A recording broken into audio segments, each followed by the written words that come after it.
రాత్రి జరిగిన ఎపిసోడ్లో ఆదిరెడ్డి రివ్యూకి నాకు నచ్చని కొన్ని పాయింట్స్ అయితే నా రివ్యూలో చెప్తా, ఓకేనా. నెంబర్ 1 భరణి గారిని ఫేక్ అంటాం. నెంబర్ 2 హరీష్ గారి లత్కోర్ విషయం. నెంబర్ 3 ఇమాన్యుయల్ అండ్ సంజన వాళ్ళ బాండింగ్ గురించి మాట్లాడతాం. నెంబర్ 4 రీతు చేసింది ఓవర్గా చేయటం, ఓకేనా. నెంబర్ 1 భరణి గారి విషయం ఏమిటంటే, భరణి గారి చైన్ విషయం. చైన్ అయితే ఆయన స్టేజ్ మీదకి వచ్చినప్పుడు కూడా నన్ను హౌస్లోకి పంపించకపోతే నేను హౌస్లోకి వెళ్ళాలని ఆ చైన్ తీసుకున్నాను వెళ్ళిపోయిన వ్యక్తి ఆయన రాత్రి జరిగిన ఎపిసోడ్లో ఆయన సాక్రిఫైస్ చేయడం ఫేక్ అంట. ఎందుకు ఫేక్ అయిపోతుంది? మొన్న సుమన్ శెట్టి గారికి సంజన గారికి ఛాన్స్ రావడానికి అది ఓపెన్ చేసేలా అందరికీ చూపించేశాడు. అప్పుడు ఫేక్ అనలేదు, అప్పుడు గుడ్ అన్నారు. ఇప్పుడు ఆమెకు మళ్ళీ రిటర్న్ ఇస్తుంటే ఎందుకు ఫేక్ అంటున్నారు? ఎందువల్ల అంటే ఆయన ఆ రోజు బయటికి వెళ్ళడానికి ఆయనే కదా ఓటేశారు అన్నాడు. ఆయన బయటికి వెళ్ళడానికి ఓటేలా అక్కడ ఏకాభిప్రాయంతో రెడ్ స్వీట్ ఎవరికి వస్తే వాళ్ళు చెప్పాలన్నప్పుడు మాస్క్ మ్యాన్ చెప్పాడు, రాము రాథోడ్ చెప్పాడు, ఓకేనా. ఫస్ట్ మీరు ఎపిసోడ్ పూర్తిగా చూసి రివ్యూ ఇవ్వాలా. మాస్క్ మ్యాన్ రాము రాథోడ్ చెప్పినప్పుడు ఏకాభిప్రాయంతో భరణి గారు వెళ్ళారు. అక్కడ బిగ్ బాసే చెప్పారు ఒకరిని మీరు ఇక్కడ హౌస్ లో నుంచి పంపించాలన్నప్పుడు వాళ్ళకి నచ్చిన పాయింట్స్ అక్కడ చెప్పేశారు, ఓకేనా. ఇక్కడ హౌస్ లో నుంచి మళ్ళీ ఛాన్స్ వచ్చింది భరణి గారికి హౌస్ లోకి తీసుకురావడానికి, అందువల్ల బాక్స్ రిటర్న్ చేయడానికి కూడా ఇచ్చేసాడు. ఇందులో ఎక్కడ ఫేకు? ఆ టైంకి అది కరెక్ట్, ఓకేనా. బిగ్ బాస్ వాళ్ళు చెప్పమన్నారు ఒక అతని గురించి, ఆమె గురించి చెప్పాడు, ఓకేనా.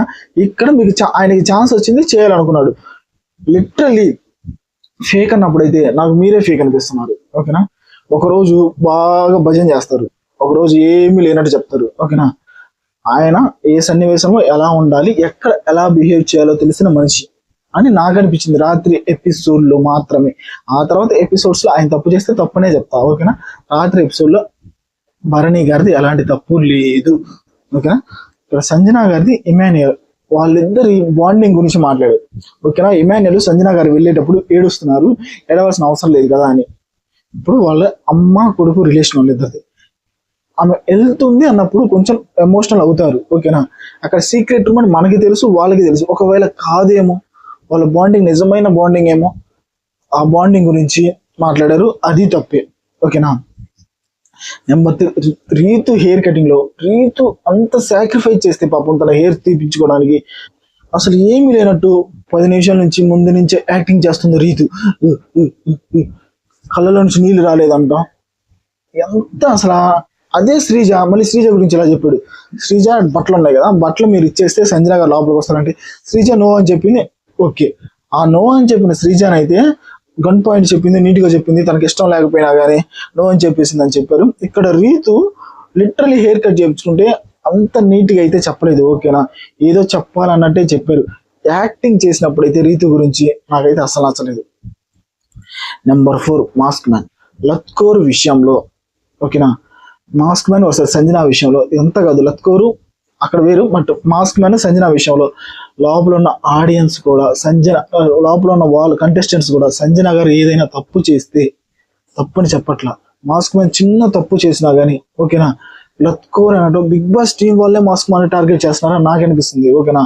ప్రతి శనివారం ఎపిసోడ్లో మాస్క్ మ్యాన్ వేసుకుంటే మనకి టీఆర్పీ వస్తుంది అనేది చేస్తారు. ఆ రివ్యూ ఇచ్చే ఆదిరెడ్డి కూడా సేమ్ అంతే స్వామి, ఓకేనా. కర్ర ఎరదు పాము సావదు, ఆయన రివ్యూ కూడా అలాగే ఉంటుంది. లిటరలీ చెప్తున్నా, నాకైతే భరణి గారి విషయంలో ఆదిరెడ్డి రివ్యూలో చాలా అంటే చాలా మిస్టేక్స్ ఉన్నాయి. ఆయన సాక్రిఫైస్ చేయటంలో ఎలాంటి తప్పు లేదు, ఓకేనా. ఆ తర్వాత రీతు విషయంలో కూడా ఆదిరెడ్డి చెప్పింది చాలా అంటే చాలా తప్పు. ఆమె ఏడవటం, క్రయింగ్ అంత సీన్ చేయాల్సిన అవసరం. నిజమే భరణి గారి విషయం, రీతు విషయంలో ఆదిరెడ్డి ఫేక్. బట్ ఇక్కడ రాము గురించి చెప్పినప్పుడు మాత్రం నిజమే అనిపించింది, ఓకేనా. రాము అక్కడ ఒక మాట, ఇక్కడ ఒక మాట. ఫస్ట్ రీతుకి రాముకి గొడవ అయినప్పుడు, తనూజకి వాళ్ళ గొడవ అయినప్పుడు అప్పుడు మీరు రాముని పొగిడారు, ఓకేనా. రాముకి తెలియదు అది ఇది అన్నారు, రాముకి తెలుసు. ఈరోజు రాముని ఒప్పుకున్నాడు, ఆ తప్పును మీరు ఒప్పుకున్నారు. ఆ రోజు మీరు చెప్పిస్తున్న తప్పును ఈ రోజు ఒప్పుకుంటే అప్పుడంతా నెగిటివ్ అయిపోయారు కదా రీతు గారు.